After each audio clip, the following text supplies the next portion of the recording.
I am JVN, Dr. Vanita Bhardwaj.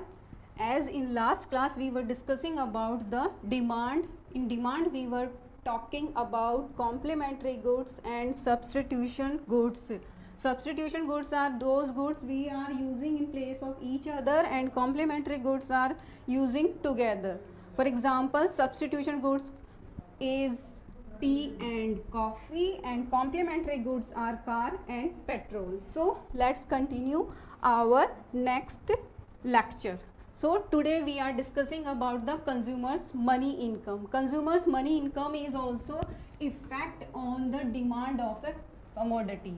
If the price is remains same but the consumer's money income increase, in that situation, in first situation, consumer's money income is income 1, then quantity demanded by Q1, and when the consumer's money income increases in normal goods situation, their demand will be upward. That's why this is the positive impact of income effect is positive effect. That's why when the income of the increase, consumer's income is increased, demand curve is upwarding to right side. This is the positive slope. It means there is only increase in income, not changes in the price of the commodity and in the quantity of commodity.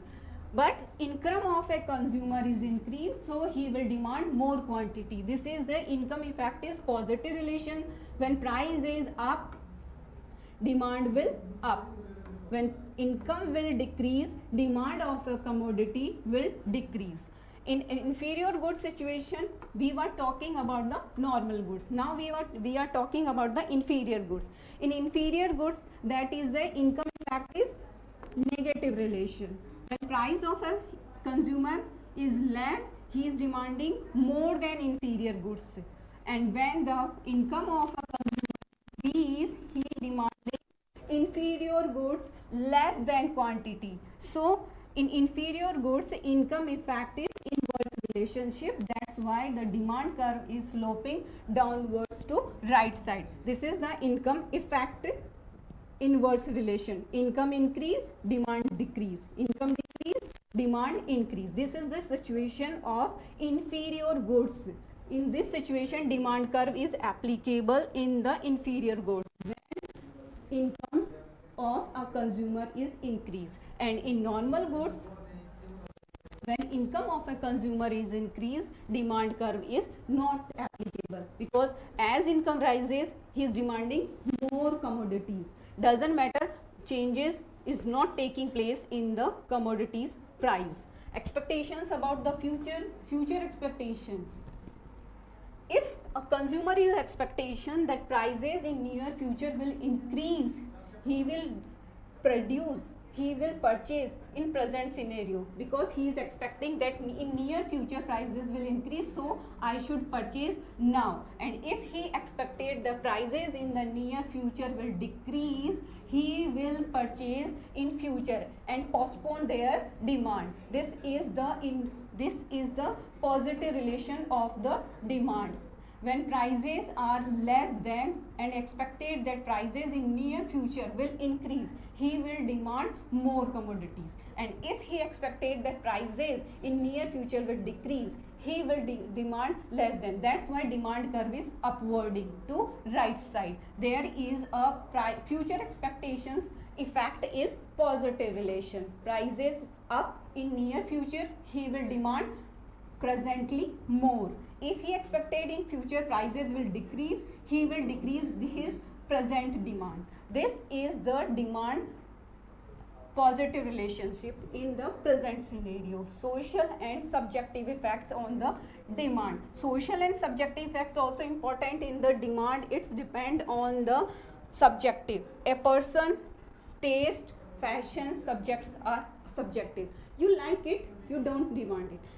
If you like a product, you will prefer to purchase it. What matter what is the price? And subjective sociologic effect is, if you are a BCom first year student, you will demand business economics books. If you are not BCom first year student, you will not demand business economics. If you are a student of BCom, BBA and MBA, you will demand business economics and you will read demand analysis. This is the sociological. If you are educated, you can read books, you will demand books. If you are not educated, you will not demand books, whatever the importance of the books. This is the sociological factor, and this is the subjective. Subjective in the sense your fashion, your preference, your taste, your priorities. These are effect on the demand. This is the law of demand. Till now we are talking about the what is desire, what is want, what is effective demand. Okay, now we are discussing about law of demand. Law of demand theory is given by the Alfred Marshall. Alfred Marshall gave this theory of law of demand. He said law of demand is applicable when the constant factors or assumptions are applicable. In demand, law of demand, if other factors are not constant, only changes must be in the prices. Okay, the assumptions must be applicable. If these conditions are applicable, then law of demand will be fulfilled. And if one of the condition is not applicable, demand curve will be not completely successful. First, consumer of the income must be constant. During demand, consumers changes must be take place on the price of the commodity. It will inverse effect on the price of the demand. Alfred Marshall says when prices up, demand will be decrease, and when price will be down, demand will be increase. This is the law of demand theory, which is applicable only the situation when the assumptions are applicable. It means when law of demand is applicable, only changes must take place in the price of the commodity. Other factors must be constant. The other factors is just like consumers' money income must be constant. There must be no changes in the consumer's money income. Second, price of the substitute and complementary goods.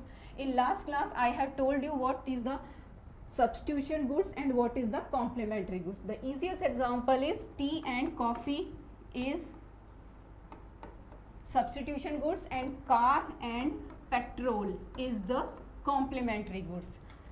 Price of the substitute and complementary goods. If you are demanding a car, no changes will be take place in the prices of the petrol and the substitution goods. If you are buying to a car, you don't shift yourself to the bike. This is the complementary and substitution goods. You can use 4-wheeler in the place of 2-wheeler. This is the substitution and complementary goods. Prices must not change. Expectations about future price. Consumers law of demand successfully applicable when the future expectations about prices of a commodity must be not changes, not be aware about it. Psychological factors in the preference of the taste of the consumers, preference of the consumer. It's all effect on the demand curve. Sociological factors just like fashion or marital status. If you are fashionable, you will demand fashionable goods, and if you are married, you will demand sociological factors, marital goods, etc. If you are not fashionable, you are not fashion taking, you will be ignore about this, then law of demand will not applicable. State of the wealth must be constant during the law of demand will applicable. When law of demand is applicable, consumers wealth of state must be constant. He must be nor rich neither poor. Quality of the commodity. Quality of commodity must be the same, not take place any kind of changes in the quality of the product. Quality of the product is same. In that situation, if all these assumptions are applicable, Professor Marshall says law of demand will be definitely fulfilled.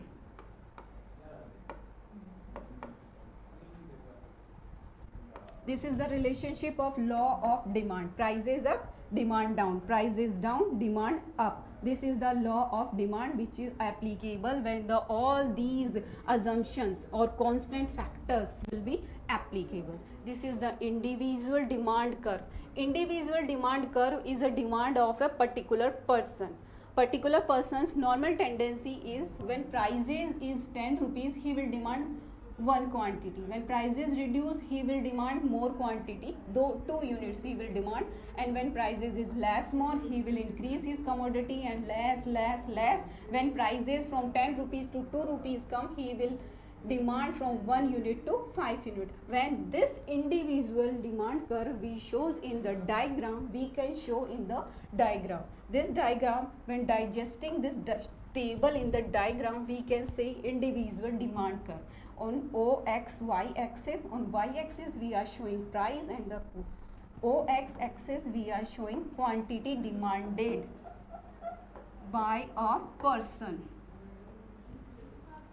This table when we show in the diagram form, we get the individual demand curve, a person's individual demand curve. In the demand curve, the quality of a demand curve is that he is sloping to right side up, downside, right side downward. Demand curve is always right side downward. If demand curve is not applicable, he will upward to right side.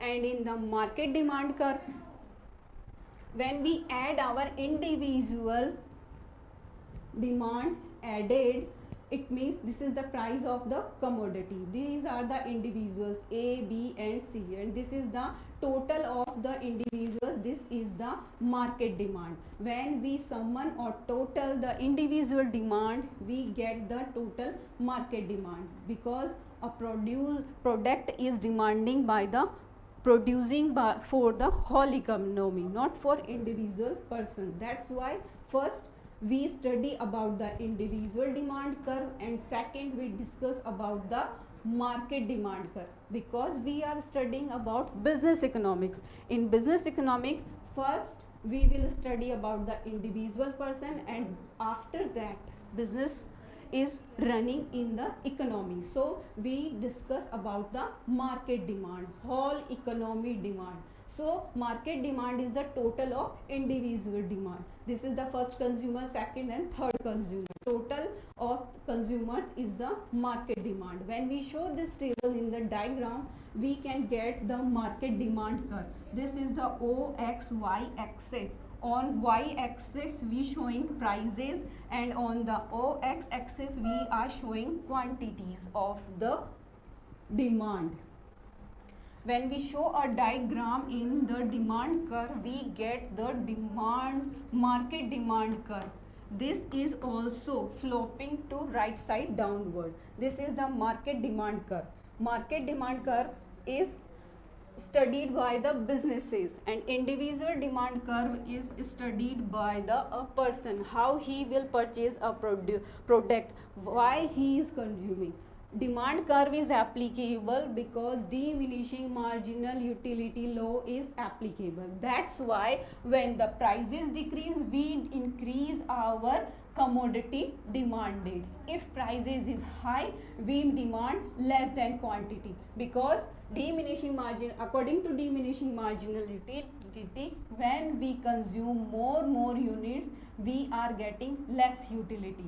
That's why the law of demand is based on the diminishing marginal utility. And diminishing marginal utility theory is also given by the Alfred Marshall. Alfred Marshall is the professor of economics, which is given the theory of law of demand and the diminishing marginal